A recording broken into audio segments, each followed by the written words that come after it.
Hunter x Hunter bi stavio, Uh, to je, uh. znači kad pogledaš ono Death Note ima oko 40, ovo 80, ovo ima 150, znači po duplo idemo, ajmo reći, po epizodama prema gore koji.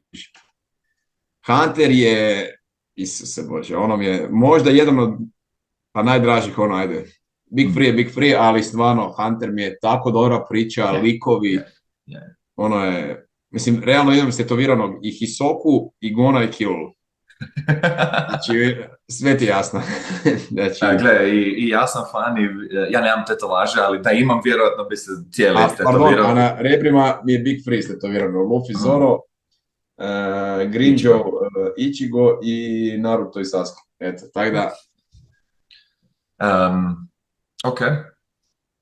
šta ti misliš o Hunter x Hunter Hunter? x Hunter, apsolutno remek djelo. Ajmo opet za ljude koji ne znaju. Hunter x Hunter je napravljen pred jedno 20-30 godina, prva verzija. I Da, isto dve imate, verzije ima. mislim da je 89. ili 99. Nisam siguran. Ja mislim da ti je čak, znaš šta mislim? Mislim da ova novija je izašla 2014. Možda. Tak A nešto. ona prije da je bila,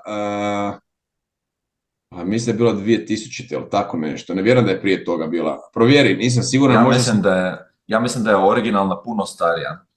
Baš ću upisat. Da, pogledaj.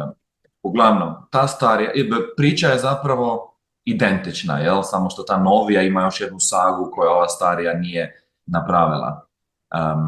A ona prva, njoj je, i to je sad to, da li ljudi mogu gledati kad je grafika malo lošija ili nije, ja mislim da od dobre priče to ne bi trebalo spriječiti. Jer ako je nešto Sorry, kad dobro našao sam. A je. 99. je prva, Ok. A a druga? druga je 11. 11. Ok, Da. cool. Da, eto, ta starija je jednako dobra koliko i nova. Vidi se da je grafika unapređena i sve, ali priča drži cijelo vrijeme. Svijet i world building fenomenalan. Priča nije nešto kompleksna sad da bi se čovjek pogubio. Pratiš ta dva klinca koji kreću na svoje putovanje, ajmo reći istraživanja samog sebe i svijeta i idu postajati jači, jel, uči taj nen o kojem će se tek kasnije zapravo saznat. I taj Killua zapravo nema nekakvu ambiciju koju bi htio raditi, ali Gon hoće naći svog starog jer je odrasao bez njega. Da. I ovaj kaže, ok, idem s tobom. I oni tako, eto, krenu i super je gledati kako prolazite neke stvari, jer imaju taj djetinjasti onako naivnost i entuzijazam, ali su zapravo dečki jako, jako sposobni. I jedan i drugi su i fizički i mentalno onako, kak je onaj njihov sensei bio rekao u jednom trenutku, vi ste, znači ovaj klinac je kao jedan od 100.000 ljudi je kao on, a veli vi ste jedan od milion ljudi su kao vi, jel? I onak, kaj god im daš, oni to full brzo nauče i snađu se i uglavnom anime u jednom trenutku postane tako brutalna, baš fenomenalna priča. I ova end saga koje nema u toj prvoj sezoni je fenomenalna. Odnos likova, te šore, isto preokreta. Negativci su top.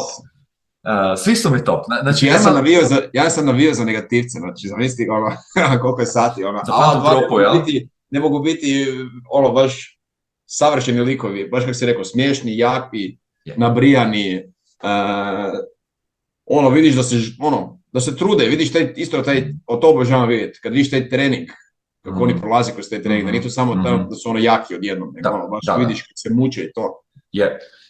I imaju recimo, za ono koje je gledao Naruto, kako oni imaju čakre objašnjene kako funkcioniraju, u Hunter x Hunteru imate isto tako taj njihov nen objašnjen kako je ta energija koja prolazi kroz tijelo, kako se to koristi.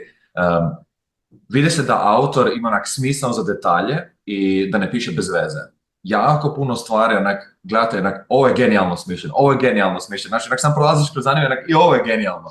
Ja sam si ga isto jedno 5-6 puta pogledao, meni je možda najdraži, moram bi se to posložiti koji mi je najdraži anime, ali definitivno onako jako, jako visoko na listi.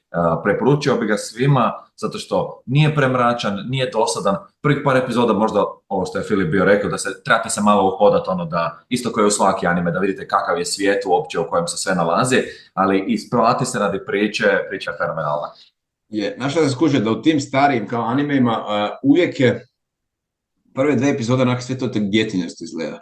I onda se samo nešto onak desi jedna i onako, i ono, ovo je baš ono BDS neki trenutak ili ne znam, ovo je kao, ovo bi moglo dobro izgledati, kujiš. Jer tipa One Piece isto na početku je bio djetinja skroz. Dobro mi se ajde Death Note, ništa to i Full Metal. Ali hoću reći, ovo baš ima tu neku briju isto koji Naruto i Bleach i One Piece. I ko nam je još tu? Pa ima ih još tih koji prate priču. Da, ali hoću reći, taj dio na početku, prva epizoda, znam da mi je bila onak djetinja, sam mislio kao, i onda kad krene... Subscribe!